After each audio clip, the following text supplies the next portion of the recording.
झांसी में कांग्रेस के पूर्व केंद्रीय मंत्री प्रदीप जैन आदित्य को घर में नज़रबंद कर दिया गया है। उनके घर पर फोर्स तैनात कर दिया गया है, जिससे वह लखनऊ में 28 सितंबर को होने वाले विरोध प्रदर्शन में शामिल न हो सके। बताते चले कि किसान बिल को लेकर जगह जगह विरोध प्रदर्शन चल रहा है। 28 सितंबर को उत्तर प्रदेश की राजधानी लखनऊ में किसान बिल का बड़ा प्रदर्शन होने वाला है। आंदोलन को सफल बनाने के लिए कांग्रेस के पूर्व केंद्रीय मंत्री प्रदीप जैन आदित्य को लखनऊ के लिए निकलना था। इसके पहले वह लखनऊ के लिए रवाना होते उनके घर पर फोर्स तैनात कर उन्हें नज़रबंद कर दिया गया। योगी और मोदी की सरकार हर मोर्चे पर फेल है। ये मुल्क किसान भाइयों का मुल्क है, अन्नदाताओं का मुल्क है और उनके हकों पे डाका डालने का मंसूबा इनका हम कभी पूरा नहीं होने देंगे। कॉरपोरेट घरानों के फायदे के लिए बनाया गया ये विधेयक, इस विधेयक के अंदर एमएसपी नहीं है। प्रवचन में प्रधानमंत्री जी बोलते हैं कि हम न्यूनतम समर्थन मूल्य देंगे। अगर आपकी मंशा, नियत और नीति ठीक है तो आप विधेयक में उसको लिखते क्यों नहीं है, कानून में क्यों नहीं लाते? एक ढांचा बना हुआ था, जिस ढांचे के अंदर किसान की मेहनत की फसल पूरे के पूरे ढंग से उसकी नीलामी लगती थी, अधिकतम मूल्य बोलने वाला उसको लेता था और अगर नहीं बिकती थी तो सरकार की जिम्मेदारी थी कि वो समर्थन मूल्य उस किसान को दे। अब किसान एक कॉरपोरेट के दरवाजे पे जाएगा, मंडियां आपने ख़त्म कर दी, सड़क पे खड़े होके वो बेच नहीं सकता, कॉरपोरेट के दरवाजे पे जाएगा, उसकी मर्जी ले ना ले, वो दर की ठोकर खाएगा। और अगर कोई विवाद भी हो जाएगा तो उस विवाद का निपटारा ब्यूरोक्रेट्स करेगा। किस तरह का ये विधेयक है? निजी क्षेत्र में मंडियों को भी बेचने का इनका एक षड्यंत्र है।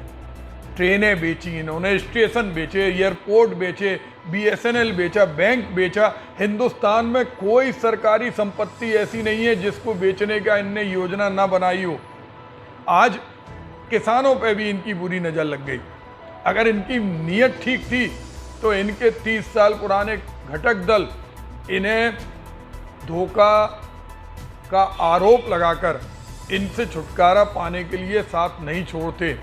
कैबिनेट मंत्री इनके मंत्रिमंडल से इस्तीफा नहीं देती और सड़क पे नहीं बैठती, क्योंकि ये धोखा देने का काम है। पहले नोटबंदी के नाम पे धोखा दिया, काले धन के नाम पे धोखा दिया, रोजगार के नाम पे धोखा दिया, बुलेट ट्रेन के नाम पे धोखा दिया, स्मार्ट सिटी के नाम पे धोखा दिया, सफाई के नाम पे धोखा दिया। कुछ भी नहीं मिला। लोग बेरोजगार है, आत्महत्या कर रहे हैं। अब किसानों की भी तबाही के लिए ये विधेयक लेके आए। अगर कोई भी तलवार उसके अंदर मूठ नहीं होगी, वो मूठ किसान की होना चाहिए। उस तलवार से हम किसी दुश्मन से नहीं जीत सकते। अगर एक चाकू, उस चाकू के अंदर अगर मूठ नहीं है तो उससे क्या बनेगा? कुछ नहीं बनेगा।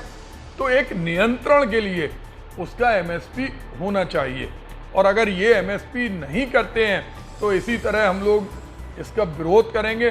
भले ही इन्होंने मुझे नज़रबंद कर दिया, लेकिन हमारी आवाज़ में जुबान पे ताला नहीं लगा सकते। और ये केवल हमारी आवाज़ नहीं है, ये करोड़ों किसानों की आवाज़ है जिनकी खून पसीने की मेहनत की कमाई से इस देश के विकास का पहिया चलता है। ये देश किसी दूसरे का नहीं है, इन किसानों का है। आज आपको कल शाम से इन्होंने नज़रबंद कर दिया था और नज़रबंद करने के बाद मैंने इनसे कहा, अगर हम कानून को जानते हैं, हम अधिवक्ता भी हैं, देश की सबसे बड़ी महापंचायत के सदस्य भी रह चुके, सरकार के हिस्से भी रहे, विधानसभा में भी रहे, अगर हम कोई कानून का उल्लंघन करें तो हमें, जहां हम पैदल मार्च करने लखनऊ जा रहे, राज्यपाल को ज्ञापन देने जा रहे, वहां आप गिरफ्तार करिए, हमारे जाने पर रोक। ये तो अंग्रेजों के शासनकाल में भी नहीं हुआ। हम जा रहे, नहीं जा रहे, कहाँ पे जाएंगे, कैद कर दिया, पुलिस बिठा दी। ये तुगलकी फरमान ज़्यादा दिन चलने वाला नहीं है। इनसे लोगों को छुटकारा मिलेगा। इनकी नीयत और नीति मुंह में राम बगल में छुरी वाली है। ये ज़्यादा दिन चलने वाली नहीं है। जय जवान जय किसान।